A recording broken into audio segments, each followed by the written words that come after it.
It is time for parenting, and we have social entrepreneur, digital parenting coach, business mentor, and author Yetty Williams. And today we're discussing the role of empathy in modern parenting. Hello, ma'am. Good morning. Good morning. How are you doing? I'm great, thanks. You look radiant. Oh, thank I told you you before. I had to just say it again. Thank you. So let's talk about empathy when it comes to modern parenting, because growing up for a lot of us, right?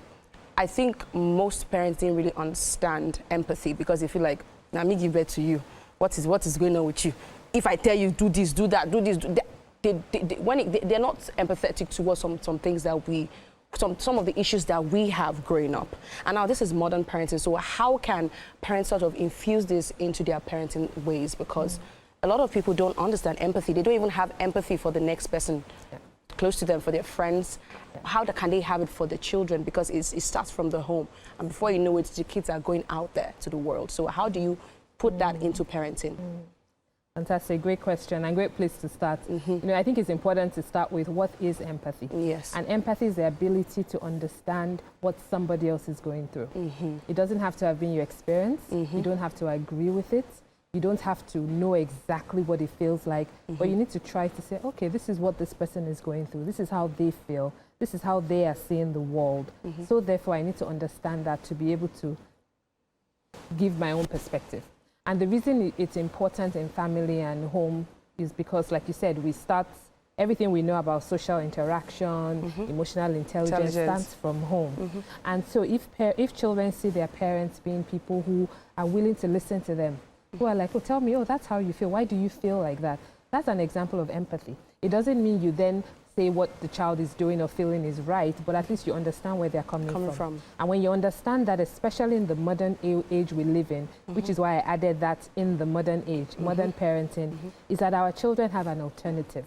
When we were growing up, if you wanted to know something, who would you ask? Or go Typically, to our parents. You go to your parents. Yes. And usually whatever they told you, that was it. Yes. You didn't have access to check, to verify, to ask somebody else. But in the modern age that we live in, our children have alternatives. They have the internet. Oh, they have the internet. I used to call it Uncle Google has moved into our houses. As in, he has moved into our house, and no matter what you say, your children can check. And these days, people are even going to ChatGPT. That's why I said before it was Uncle Google. Now we have AI. Exactly. So I think for parents who can actually have children who come to ask them for their perspective, I say it's a blessing. Because they don't need us for content. They need us for context. And the only way we can give that context is if we have built the relationship with empathy, where children know that no matter what I ask mom, dad, or whoever the caregiver is, they're going to listen to me, and then they're going to help me figure it out. Exactly. Now, which brings me to the next question, because I mean, I was just talking to someone yesterday about how the economy is, the staggering economy. People are going out, they're hustling. Mommy and daddy are tired, right? They don't even have time for themselves. Talk less of having time for the kids. The only time the kids get to see them is the weekends, and even when weekends come, they have house chores to do. They have to cook for them. They have a lot of things. They have to take the kids to the salon. So when these kids come to them, they're too tired to even engage them. So for a parent who is going through all of that life is actually lifing, how are they supposed to have time for their kids? How are you supposed to balance that and also have time for your kids? Because you said something about the fact that they don't need you for content, they just need you for context, right? And growing up for a lot of us, once we see mommy tired, right? Once we see that mommy is thinking, we cannot even carry our worries to meet them. So how can parents balance this? Yes, you're worried about a lot of things, but you still need to be there for your kids. So how can they do that? You know, you make time for what is important. And of course, every parent will say, but of course I love my child. All this hustling, is enough for them? Yes. But children don't measure love in terms of what you do for them. It's the time you spend with them. That's what children really remember. So I know life is life, and life has always been life. Life will continue to always be life. You know what I mean? Life is not easy. It's a challenge. But if you have brought children into the world, the onus is on parents to make the time. So when I work with parents, something I do is do a time audit.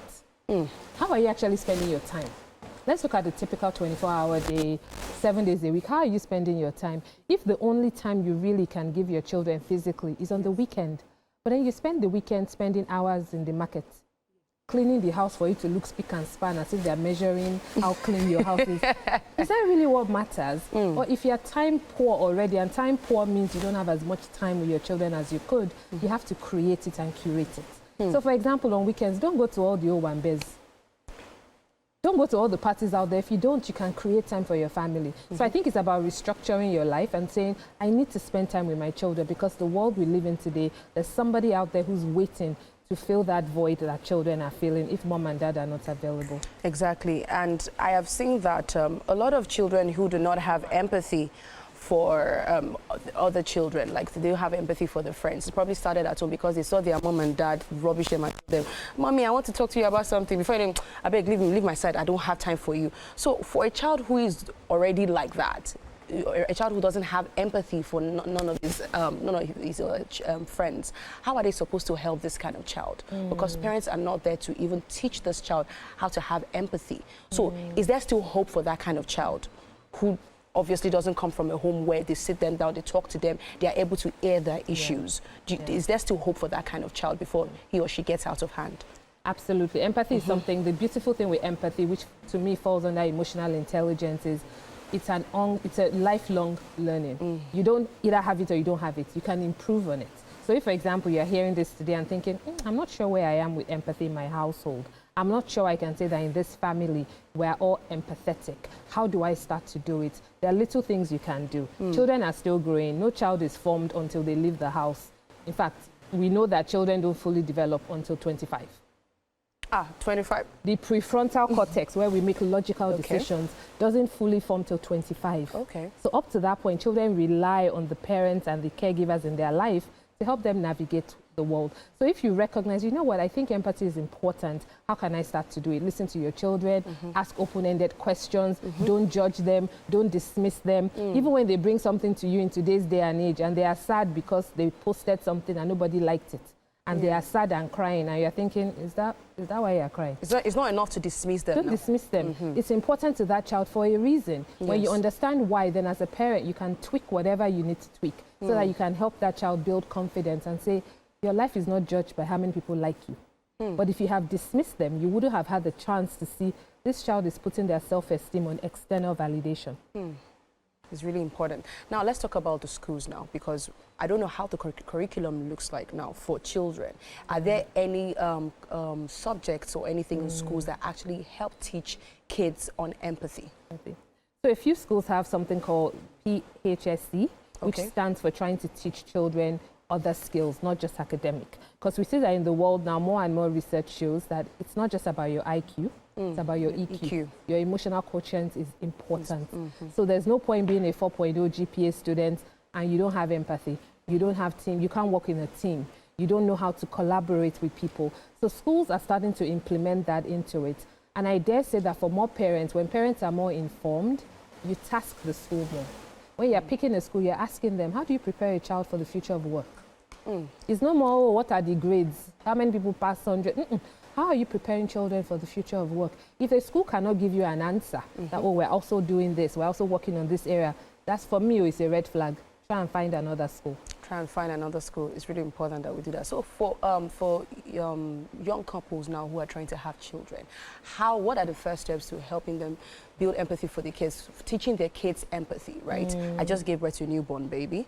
The baby is getting formed day by day. So what are the necessary steps for me to take in order to teach my baby how to have empathy? Because I see a lot of children right now, even youngsters, as I'm talking about toddlers now, they're like 1 or 2. When they go to crash, before you know it, they are punching their mates, they are doing this and they are doing that, and they keep saying, leave him, he's young now, he's this, he's that. So what are the first steps to helping this baby understand that there's something called empathy? So you can only teach it by modeling it. So if, for example, when children throw tantrums when they're really young, they are doing what they're supposed to do developmentally. They don't have all the words yet to express how they feel. So a child that hits, that shouts, that cries, they're expressing some level of frustration. Yes. Why are they frustrated? Are they tired?